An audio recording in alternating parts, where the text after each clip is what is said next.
Hi, my name is Dr. Rudra Mohan and through the Oral Health channel, today we're going to be talking about Ankyloglossia or tongue tie. Let's start.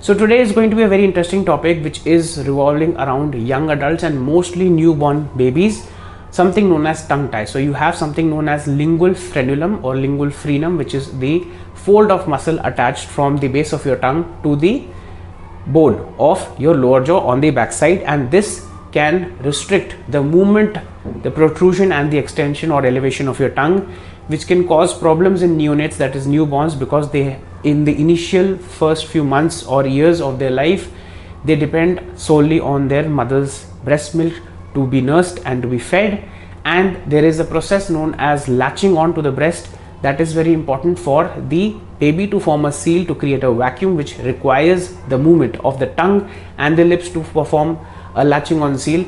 If there is a tongue tie, you cannot get the actual protrusion and the elevation of the tongue, which can lead to a defective latch on, which not only leads to problems such as breastfeeding issues for the baby, not adequate milk to be ingested at one point of time of the feed, dribbling, and also it can cause discomfort, physical discomfort to the mother while nursing the baby. You have to understand that it happens more in males compared to females, and on top of that you have to understand that it can be related to some genetic syndromes.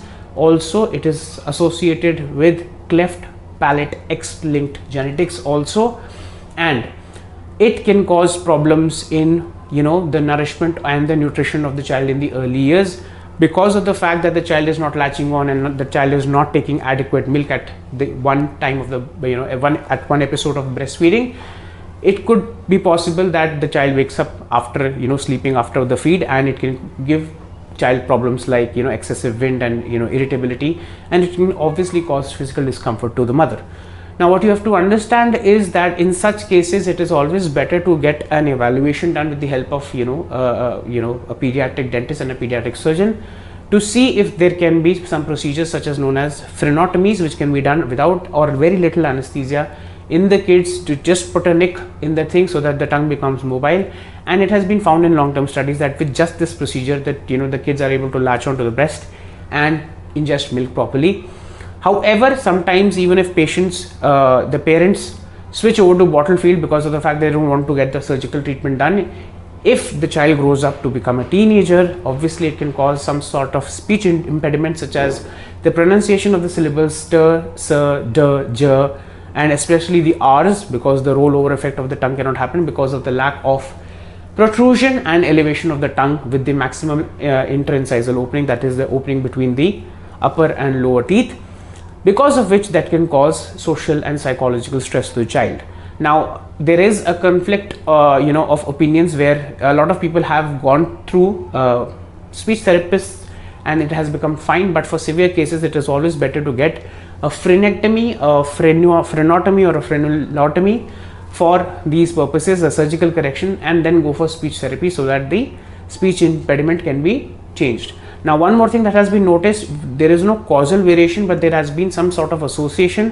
While the child is growing, the tongue plays a lot of importance and role in the formation and the growth of the jaws. So if the tongue is it is tongue tied, so what will happen, it will be in a lower position, and that's why it can lead to mandibular prognathism and also maxillary hypognathism. Means that it produces longer lower jaws and smaller upper jaws. However, it has not been directly linked, to be very honest, and it has also been found that it can cause dental and skeletal malocclusions because of this. Now the procedures are many. I'm just going to be taking a very bird's eye view. You have frenectomy, that is the complete excision of the frenum.